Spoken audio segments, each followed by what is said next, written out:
Bueno, Rosana, ¿cuál es el orden? Bueno, pues el orden es Primero presentar al saludamos. invitado, lógicamente. Bueno, Iñaki Arteta, digo, es como de casa, es como de nación, que se decía antes, el vecino de nación. Es el que recuerda, yo decía antes, cuando anuncié que venías, digo, recuerda aquella época en que hubo una rebelión cívica de verdad en el País Vasco, con mucha gente, la época de Bastellá, Sabater, etcétera, el acuerdo PP-PSOE, el pacto del Cursal, portada del ABC, me acuerdo, que estaban Redondo Terreros, Mayor Oreja y en medio Sabater, como si los casara, cogiéndole la mano. Ese, que es, además estuvieron a punto de ganar las elecciones. Y ahora pues queda Iñaki y alguno más en la clandestinidad. Pero Iñaki acaba de publicar este libro que es el guión de su documental. Debo decir que yo he parado, ¿eh? Mira que yo estoy dispuesto a ir a la guerra por los judíos si hace falta, pero no veo una película más del Holocausto. Y en el País Vasco, pues ya es que veo tanta basura moral en esa sociedad. Y claro, el conjunto de testimonios es un abanico completísimo de todas las claudicaciones morales para llegar a esta situación. ¿Y a ti no te da así un poco de asco en confianza? Bueno, pues... Bueno, en principio, buenos días. Bueno, y enhorabuena por el libro y por el documental. Buenos días también, encantado de estar aquí, Federico. Pues no, bueno, yo creo que me manejo en ese... Me llevo manejando mucho tiempo en ese escenario. Por una parte están las víctimas, digamos el escenario del bien, de los que sufrieron, y por otra parte pues está el mundo de los perpetradores, de los que les aupaban, les aplaudían. Y yo creo que es importante hablar de también, sí, aunque de alguna manera así, de repelús o asco, como dices tú, acercarse a este núcleo social, ¿no?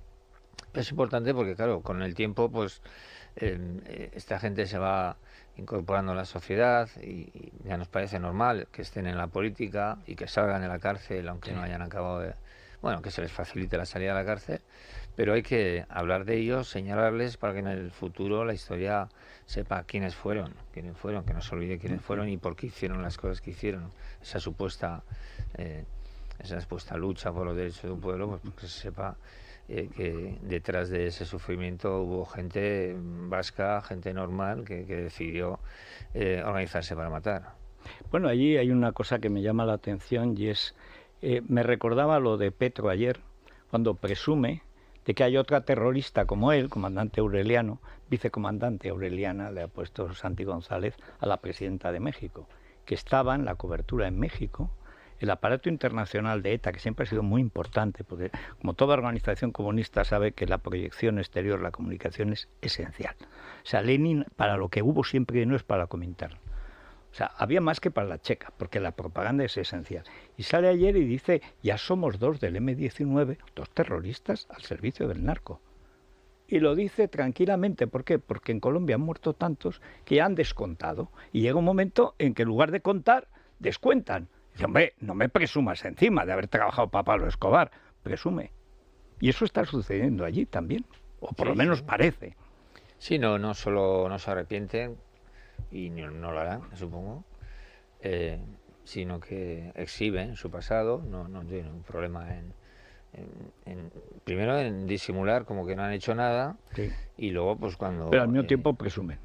Sí, depende de... Sí, las dos cosas son contradictorias, pero las utilizan, ¿no? Presumen cuando salen los presos de la cárcel y se hacen homenajes, o en las fiestas de Bilbao, como se ha leído este verano, ¿no? Las pancartas que ponen y claro, al no encontrar, digamos, oposición en la calle, una oposición decidida, ¿no? Que les señale, pues bueno, pues manejan ese discurso ambivalente, ¿no? Hablaba antes, Federico, de la memoria. Hay que decir que Bajo el silencio es la transcripción de algunas de las entrevistas que tú introduces en ese documental que se hizo en el año 20, si no recuerdo mal, ¿verdad? Justo antes de la pandemia, ¿no? Comentaba antes lo grabamos antes. Y se estrenó después. Comentaba antes con Federico la fuerza de la palabra, ¿no? De ver el texto escrito, ¿no? Porque yo que he visto el documental y he leído el libro, me he vuelto otra vez a sentir un poco mal, ¿no? Al leerlo, y sobre todo por una cuestión fundamental, que es lo que comentábamos antes de la memoria, ¿no? La importancia de la memoria, tú por eso hablas de los perpetradores, la importancia de dejar testimonio de lo que ellos piensan, y me ha llamado la atención especialmente el testimonio, por ejemplo, de un etarra que era profesor en la universidad y que se niega a hablar contigo de su etapa en la ETA, y el testimonio también de uno de los hijos, de un hijo de un etarra condenado a 30 años por delitos de sangre, y que el propio hijo se niega a querer saber por qué su padre está en prisión, porque entiende que le van a dar una versión absolutamente modificada de lo que su padre hizo, y como su padre ha fallecido en la cárcel y no se lo ha podido decir personalmente, él prefiere no saberlo, ¿no?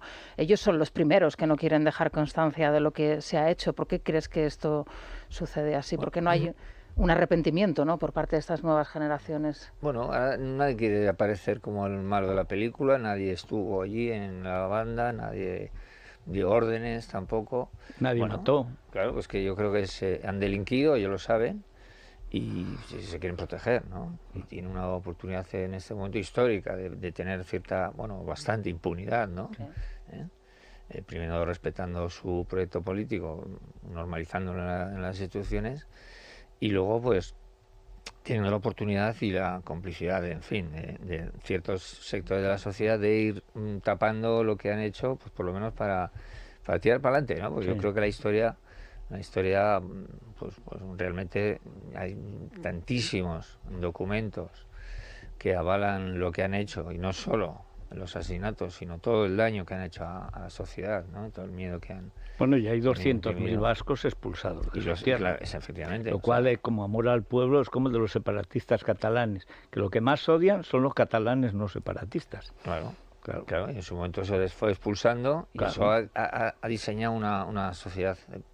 distinta, más favorable a sus tesis, o más acomodada, o más silenciada. Pero yo tenía que has dicho hace un momento una cosa que es verdad, pero es terrible. O sea, dices esto para que en el futuro se sepa que el futuro es un documental, que es para el presente, es un libro que para el presente. De alguna manera ya damos un poco por perdido el presente y aspiramos a que en el futuro perdure una verdad que efectivamente, como dices, está archidocumentada, ¿no?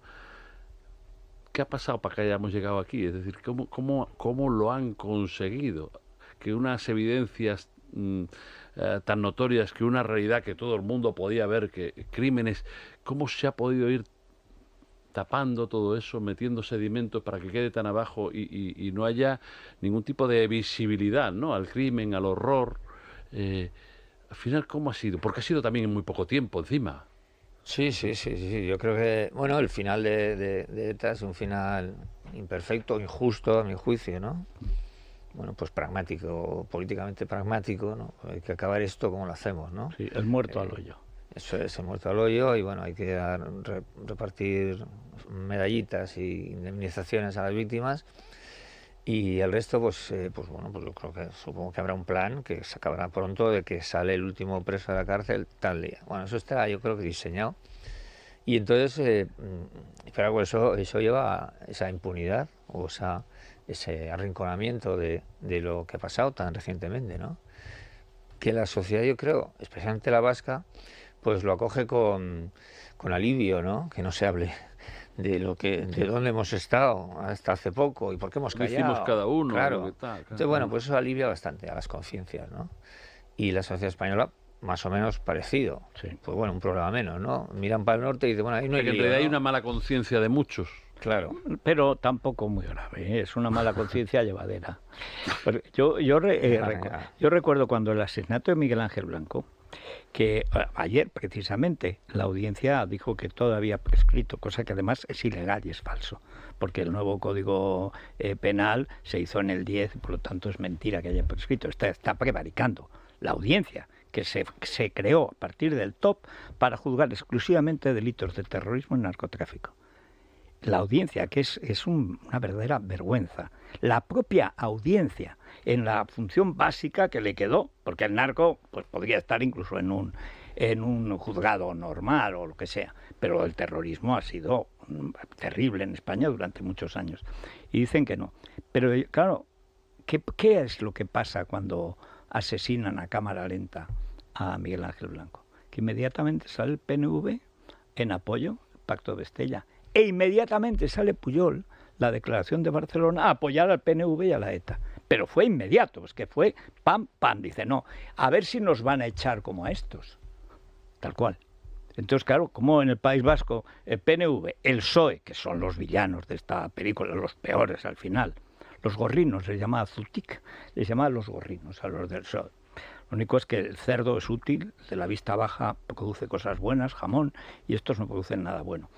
Pero el grado de desistimiento moral de una sociedad... Hay una entrevista, que es lo que yo me he puesto enfermo, del párroco, no das nombres, das, digamos, solamente las profesiones para pintar, digamos, el cuadro sin entrar en el detalle. Dice, bueno, pero este cura de las narices, claro, ¿cómo te vas a acordar que no dejaban ni entrar por la puerta grande de las iglesias el féretro? Los tenían que sacar los policías asesinados por la puerta de atrás de las iglesias.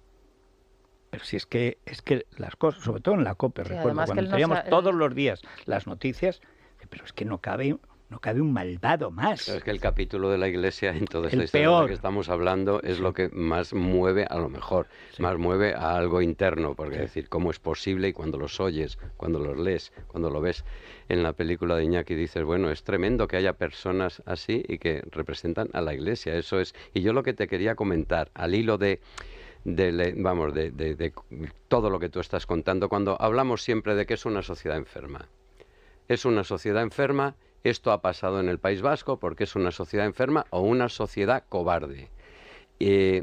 Hacen falta más elementos para que todo lo que ha ocurrido justifique que haya ocurrido. No solo es una sociedad enferma o cobarde, es que también lo tienen asimilado, ¿no? Porque tú vienes de un entorno medio nacionalista, más o menos, ¿no? Sí. Entonces dices, bueno, ¿se justifican estas cosas porque eres una persona realmente distinta a lo que se debería de ser o simplemente por un problema de cobardía y vamos a mirar para otro lado y otra de gambas? Déjame añadir un detalle, porque eso lo veo todos los días.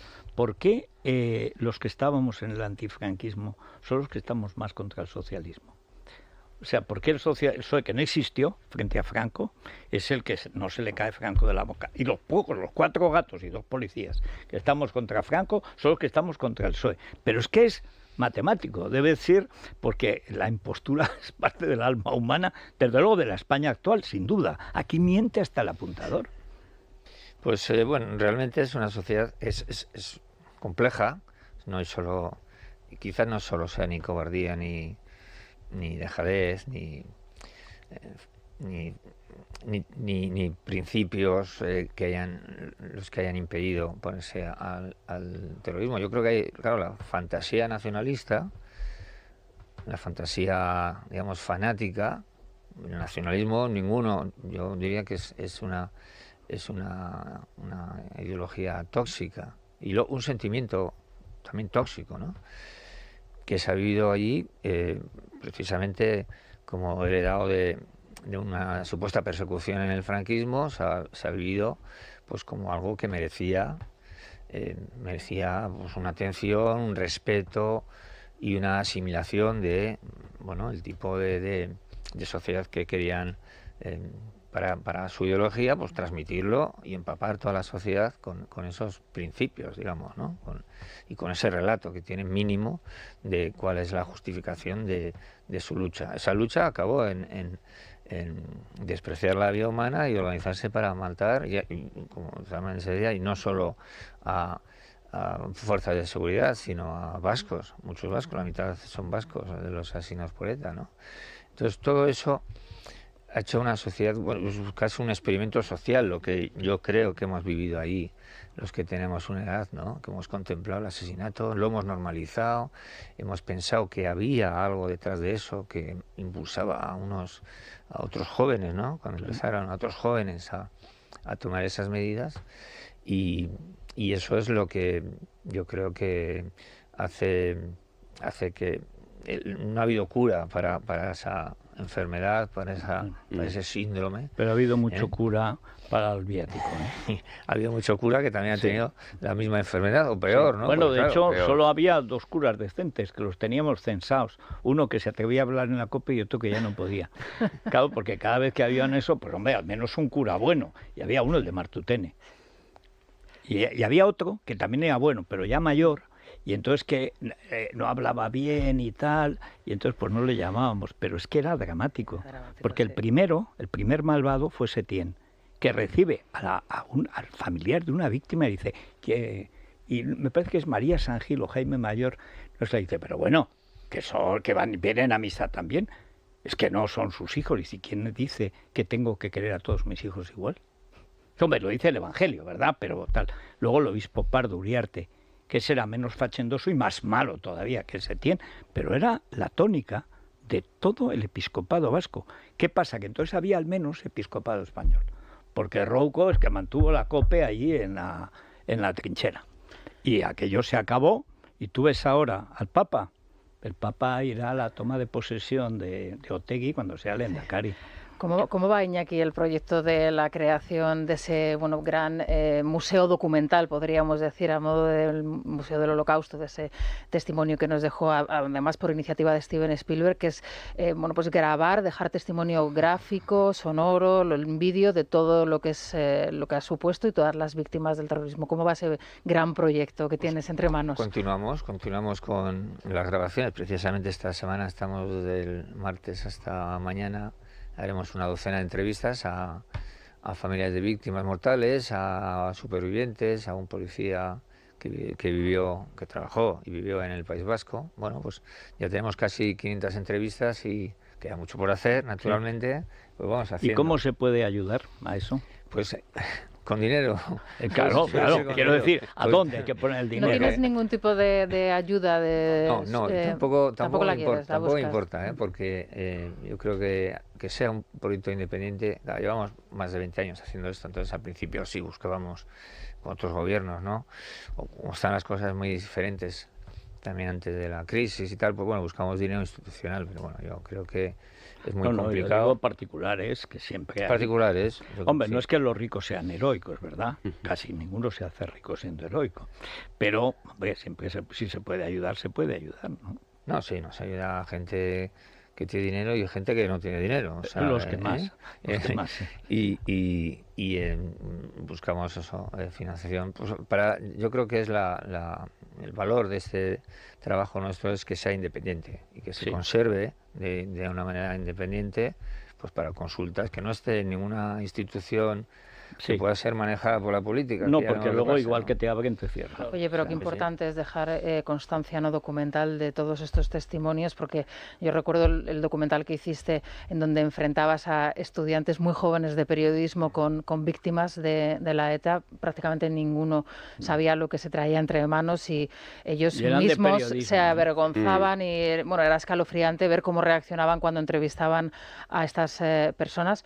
Como insisto, escalofriante es el testimonio de los hijos de los terroristas, ¿no? Que ahí vemos transcrito cómo ellos mismos, en vez de culpar, ¿no?, a sus padres de lo que han podido hacer y la vida que han tenido ellos, porque sus padres son los culpables de la vida que ellos han tenido, teniendo que recorrer kilómetros y kilómetros para verles a lo mejor durante 1 hora, durante 2 horas, ellos también son unos convencidos de la causa terrorista. Sí, es una causa compleja también, porque claro, un hijo pues tiene un padre que es asesino en serie, pues bueno, pues es mi padre, en Pero fin. Si es el IRA, es ir por Irlanda. Claro. Exacto, sí, es verdad. Si hubiera matado 29 niños el padre de este chico, pues sería otra cosa. Pero claro, la ideología acoraza a toda esta gente. También el que haya tiene su público, ¿no? El público nacionalista o el suyo, el ultranacionalista. Entonces creen que pueden mantenerse como alejado de este chico y otra chica que entrevistamos, también hija de un matrimonio que son terroristas los dos, pues creen que, bueno, pues su país hicieron lo que tenían que hacer, ¿no? Como el que trabaja en una fábrica, pues todos los días, pues estos también hicieron lo que tenían que hacer y ha sido bueno para el pueblo, luego son gente honorable, ¿no? Cuando ellos han tenido una vida absolutamente, dramática y perra, ¿no? Sí. Viviendo con las abuelas, con las tías, y haciendo kilómetros y kilómetros porque estaban en las cárceles cuando existía la dispersión, ¿no?, de los presos etarras, ¿no? Que hizo, Sí. por cierto, Sí. un vasco eminente, el gran Enrique Mújica, al que le mataron al hermano. Pero no hay arrepentidos, ¿no? Quiero decir, de etarras, porque bueno, quitando un par de ellos tal que recurren, que de vez en cuando frecuentan los medios, pero no hay arrepentimiento. Decía el otro día Miquel Buesa, no hay arrepentimiento sino delación, es lo único que a mí me cabe pensar. No, delación porque hay 300 y pico crímenes, asesinatos que todavía están sin resolver. Pero no hay, dentro del mundo etarra, no hay siquiera una anécdota, excepción de arrepentimiento, ¿no? Sí, es una anécdota casi. Hay algunos, incluso los Iziaga, Carmen Gasol en su momento, sí, pero no, pues no hay. además estuvimos buscando algún arrepentido porque también me parecía interesante, ¿no?, para la película, alguien que dijera, pues mire, yo hice esto, pero luego pues he tenido esta evolución y he reflexionado y he pasado por la cárcel y he visto que eso pues no está bien. Bueno, pues no encontramos. Bueno, hay que Pero decir incluso que eso hablamos es por el nacionalismo, porque entre los comunistas, estoy pensando en Sendero Luminoso, que ha sido lo más fanático, 70.000 muertos en Perú, se dice pronto. Luego hicieron este apaño de la conciliación, el enfrentamiento y tal, y borraron los crímenes. Pero hubo arrepentidos. Y ha habido después gente arrepentida. En general, las Brigadas Rojas, que es de la época de la ETA, vienen de lo mismo, los años 70, el caso de los montoneros en Argentina o LERP, ha habido arrepentidos, pero en Irlanda y en el País Vasco no, ¿eh? O sea que el negocio continúa. Claro, no, y además claro, se les ha facilitado tanto las cosas que eso impide la presión que tiene que tener o que podría tener alguien para decir, bueno, pues venga, pues no he hecho bien, y claro, le pones a las víctimas delante a un hombre de esto y le dices, bueno, a ver, dile a esta señora porque mataste a su hijo, a su padre, eso sería un arrepentimiento creíble, ¿no? Porque también hay facilidades en esos documentos que firman para pasar al tercer grado que, bueno, pues son un poco de broma. De broma, efectivamente. Iñaki, las víctimas que también conoces, este abandono, desamparo, en fin, todo este estado de cosas, no sé si la pregunta es cuál es el sentimiento mayoritario o no, pero sobre todo la deserción del País Vasco ha continuado una vez que ETA dejó de matar, que ya no es porque tengas la violencia terrorista encima, sino por este desdoro de una sociedad que olvida, que esconde. ¿Cómo tiran adelante? ¿Qué es supongo que cada uno a su manera, naturalmente, pero bueno, no sé qué se puede vivir allí, o hay gente que sigue saliendo poco a poco, que el goteo sigue saliendo porque sencillamente no pueden ubicarse y no pueden vivir en un entorno que está haciendo la segunda barbaridad, ¿no? Que es después de matar, querer olvidar y querer tapar y esconder y eliminar el rastro de los crímenes. Bueno, las víctimas en general yo creo que tienen un sentimiento de frustración. Han sido ejemplares porque han tirado para adelante, han tirado madres con 8 hijos para adelante y en esos años 80 muy complicados económicamente, pero también con el estigma de haber sido víctimas, una cosa también que parece increíble, pero también fuera del País Vasco, ¿no? Sí. Claro, las víctimas del País Vasco ya es un nivel todavía superior, ¿no? Convivir con todo eso, mayor frustración desde luego, y pues las que se han quedado, pues yo creo que son vidas muy complicadas, ¿no? La gente tiene hijos que quiere proteger. También, pues a veces con cambiar de un pueblo ahí, de un pueblo a otro, pues tu vida es diferente, ¿no? Hay pueblos que son el infierno y otros regular, el purgatorio, más frío, ¿eh? Pero la situación es muy complicada y es complicada para las víctimas, lamentable, naturalmente. Pero bueno, yo creo el arrepentimiento, pues para la historia no vale el arrepentimiento. Pueden decir que se han arrepentido cuando dicen exterrorista, ¿cómo que exterrorista? Claro. A terrorista y asesino, ¿qué pasa? Que ha resucitado el muerto. A mí eso me saca de quicio, que este gobierno lo hace continuamente. El exterrorista, ¿cómo va a ser ex? Es que ya es un ex muerto. O sea, eso no. Dice el ex asesino, ¿no? Sí, pero lo dicen. Vamos a ver. Sí. Entonces se mantiene ese nivel de el silencio, es la herramienta que utilizan ellos porque claro, como hay 300 casos sin resolver, pues conviene que todos los que van saliendo no hablen demasiado, no van a ser que tengan problemas. Bueno, un silencio prudente suele ser culpable también. Claro. Pero el resto de la sociedad, pues algunos han desistido, se han acomodado. Y dicen, bueno, pues ya no se mata, pues se puede vivir bien. Hay mucho turista en San Sebastián, en Bilbao está muy bonito y se come muy bien, tenemos los mismos restaurantes maravillosos de siempre. Y bueno, pues el pasado, pues de verdad estuvo mal. O sea, que no están las conversaciones, o sea, hay una especie de Mejor no barrera. hablar. Bueno, que no hablas con nadie que no sea muy íntimo tuyo. Y que sepas, además de íntimo, que sepas que eso no va a ser un problema de comunicación, ¿no? Y ese es el silencio en el que se vivió cuando existía ETA, que estaba vinculado al miedo. Ahora ya no está vinculado al miedo exactamente, sino a la incomodidad de oponerse a algo imperante, que es la cultura nacionalista, que la cultura nacionalista es la de los etarras. Claro, todos eran nacionalistas, lucharon para un nacionalista y su objetivo era exclusivamente nacionalista. Y eso tiene un respeto, pues bueno, es una cosa, reverencial es poco, o sea, es intocable, ¿no? Las políticas lingüísticas o señalar a Otegi o que alguien le diga algo a Otegi por la calle, impensable, ¿no?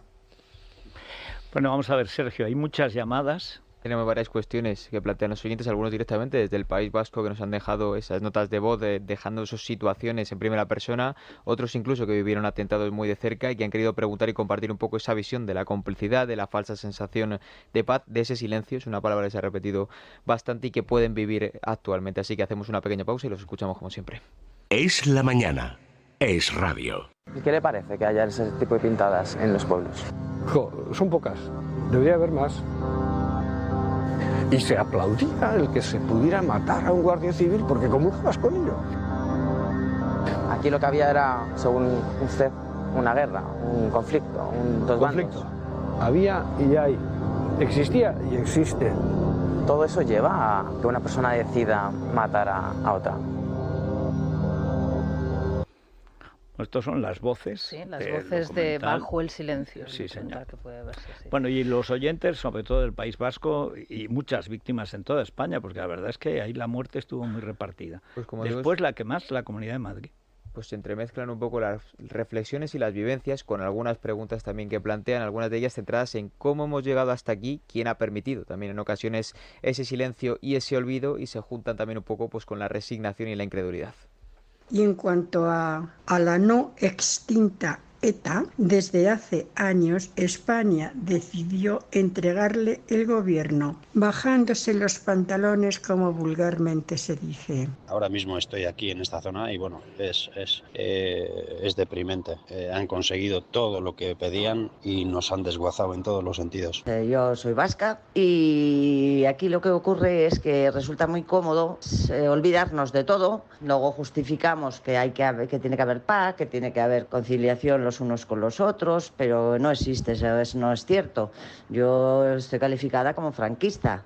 ¿Por qué? Pues porque soy española, lo digo vivamente, pero vamos, no se me ocurre poner una bandera de España en la ventana, pues porque lo siguiente es unas pintadas en el edificio, un coche rayado. Yo he vivido, y además en primera persona, un atentado en Madrid, concretamente el de Vallecas.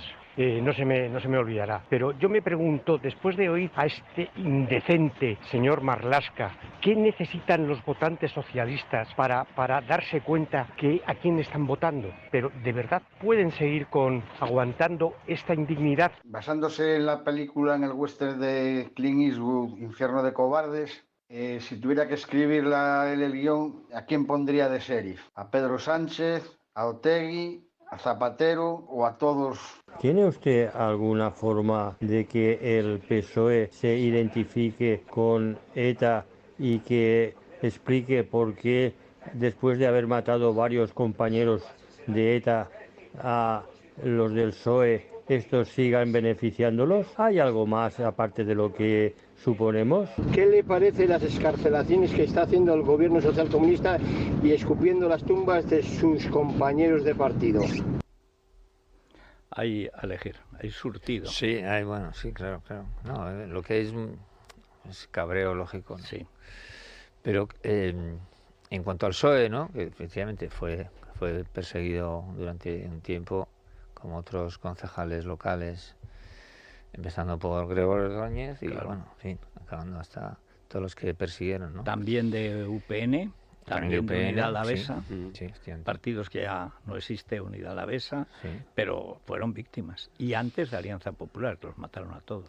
Yo creo que la cercanía del PSOE actual con ETA, pues viene del franquismo también, ¿no? Sí. Creo que siempre consideraron que era... La heredan del PC.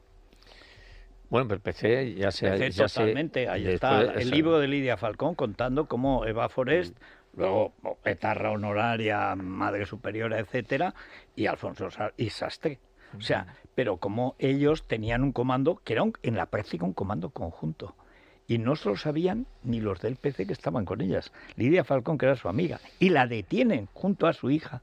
Y claro, la policía no se podía creer que siendo del Partido Comunista y tal, no supieran que tenían un piso franco, en realidad una especie de trastienda, una obra de ingeniería para ocultar o a letarra o si secuestraban a alguien y tal. Claro, la policía no se lo creía y era verdad, porque era incomprensible. Pero es que en el PC había 2 PCs y los ha habido hasta el final y sigue habiéndolos. Hay un PC que dice, bueno, eran antifranquistas, pues son buenos. Dice, pero ves que eran muy asesinos y además mataban a tal. Y ahora hay democracia. Bueno, democracia burguesa, tal. En el fondo la ideología los acerca y los mantiene. Y yo creo que el PSOE ha heredado esa... Recuerdo una película ¿cómo se llama? Este cineasta catalán que era sobre el fusilamiento de Portabella. Una película de Portabella que además estuvo en el estreno de la Filmoteca. Y entonces, pues cuenta, pues fusilan a Chique, bueno, los terroristas, había pena de muerte en España, también en Francia y duró más tiempo.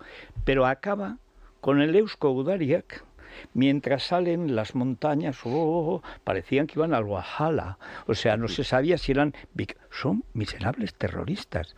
Y que era un señorito de Danone, Portabella, pero así, además sonaba, pero vamos a ver, pero que son terroristas. No, para el comunista, y cuanto más pijo eso, el crédito de la violencia que viene de aquellos años, Feltrinelli y toda esta gente, se ha mantenido. Bueno, yo además creo que el mantenimiento del terrorismo tan largo en nuestra historia, yo creo que se ha debido a la actitud de la izquierda. En el franquismo, en el comienzo de ETA, bueno, pues eran antifranquistas, pues luego les parecía bien. Y yo creo que en la democracia, y ya se ve que hasta hoy, pues con esa interrupción en los años en los que fueron ellos atacados, pero sin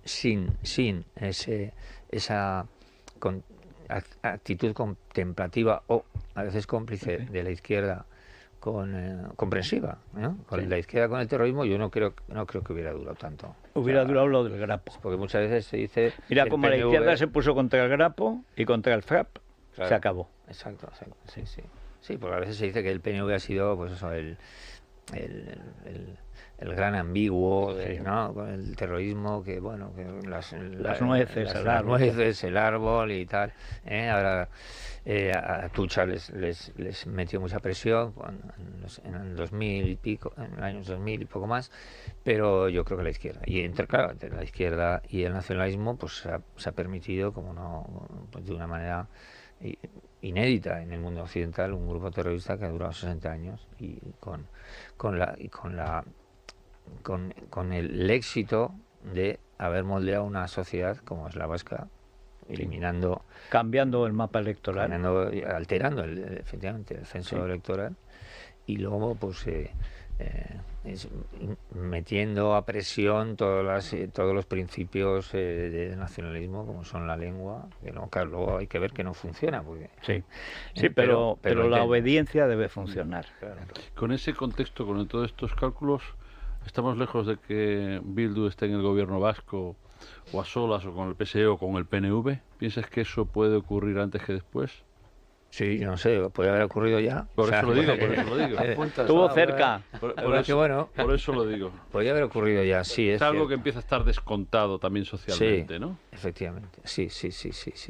Bueno, y si electoralmente pues, suma creo que son 500.000 votos, o sí, es una sociedad de 2 millones. O sea, quiere decir que hay una sobrerepresentación que viene de largo de todo lo nacionalista, ¿no? Pero un 72%, claro. al final. Pero bueno, es verdad que en cuestión democrática, pues tienen una, creo que es un 40 y tantos % entre los dos, ¿no? Bueno, pues eso puede ocurrir cualquier día. En fin, ya incluso hay un sector de jóvenes, que es GKS, que les parecen unos blandos, los de Bildu, ¿no? O sea, que les está saliendo... Los ven fofos. Ya están acomodados, por decirlo de alguna manera, y hay sectores de la juventud que son, digamos que minoritarios. Pero yo creo que eso lo veremos, siempre que al PNV pues no puede evitarlo, porque claro, es una cuestión de poder ya, ¿no? Lo que yo creo es que no hay una confluencia, no hay un frente para vamos a conseguir la independencia y vamos a ponernos de acuerdo. Eso creo que no va a existir nunca. Pero porque yo creo que los independentistas vascos han conseguido lo mismo que pretenden los catalanes con la táctica inversa. Los independentistas de Cataluña querían irse de España. Los nacionalistas vascos han conseguido que sea España la que sale del País Vasco para conseguir lo mismo. Y los nacionalistas catalanes con ella a la cabeza están en lo mismo. Claro, hay que echar España y el español de Cataluña. El modelo vasco. Exactamente. Como yo no me puedo ir o no me conviene ir o lo que sea, me cargo lo que España. hacemos es que sea España. Y además pagamos la seguridad social. En ese sentido, eso es una realidad que se ve en la calle en el País Vasco todos los días. No se ve nada, nada que represente o que señale o que vincule de alguna manera. No, pero es que si pienso que para algo proyecto independentista visto de fuera no se van a poner de acuerdo, yo creo que nunca. También hay que decir que la independencia ya está allí, claro, que no está España, ya se recaudan impuestos y la independencia en términos económicos no salen las cuentas o sea, es una sociedad para eso estamos, para acabar de pagar pequeña, sus facturas. Mientras se pague España, yo creo que eso hasta a Bildu le parece bien. Bueno, además los ha tenido de rehén en el pasado, pues ahora también tienen de rehén, por suerte para ellos, a España. Pues Iñaki, enhorabuena por este libro y por toda esa tarea. Nos has dicho, por cierto, dónde puede la gente que quiera colaborar ponerse Bueno, tenemos en una página web. Vale, vamos a darla. Es una dirección muy sencilla, es archivo AU de audiovisual, archivoau.org. Archivoau.org. Muy bien. Y ahí nos cabe todo el dinero del mundo para esto. O sea, que, bueno, vamos haciendo cosas imparablemente, pero sí es cierto que necesitamos pues esos apoyos. Si sale la OPA del Sabadell, o si no sale, cualquiera de los dos bancos puede dar personalmente, no los bancos que los carga el diablo. Ojalá. Es que uno es el Banco Bilbao Vizcaya. O sea, recordemos. Yo cuando se fusionó aquello, que fue una operación de Felipe, recuerdo que estaba en ABC y publiqué, no sabían qué nombre ponerle. BBVA, porque añadieron Argentaria un poco y tal. Yo publiqué una columna, bueno, ¿cómo se pusieron? Que era Vizcaya Capital Bilbao. No, nombre de banco me parecía perfecto, Vizcaya, Capital y Bilbao. Bueno, ¿qué globo cogió Sánchez Aseín? ¿Qué forma de desprestigiarlo encima? Encima que digo que el capital es vuestro y no de Felipe González, que era el que muñó todo aquello, luego se le escapó y acabó un señor de Chantada, provincia de Lugo, quedándose con todo el tinglao. Pero es que es verdad, es que los bancos, en fin, los bancos. Vamos a hacer una pausa, enhorabuena Iñaki, repetimos la dirección. Archivoau.org. Y vamos a ver si ha pasado alguna cosa, que seguro que habrá pasado. Cuca está... Incansable, Cuca, incansable. Antes corre caminos, ahora corre Cuca. Es la mañana de Federico, con Federico Jiménez Los Santos.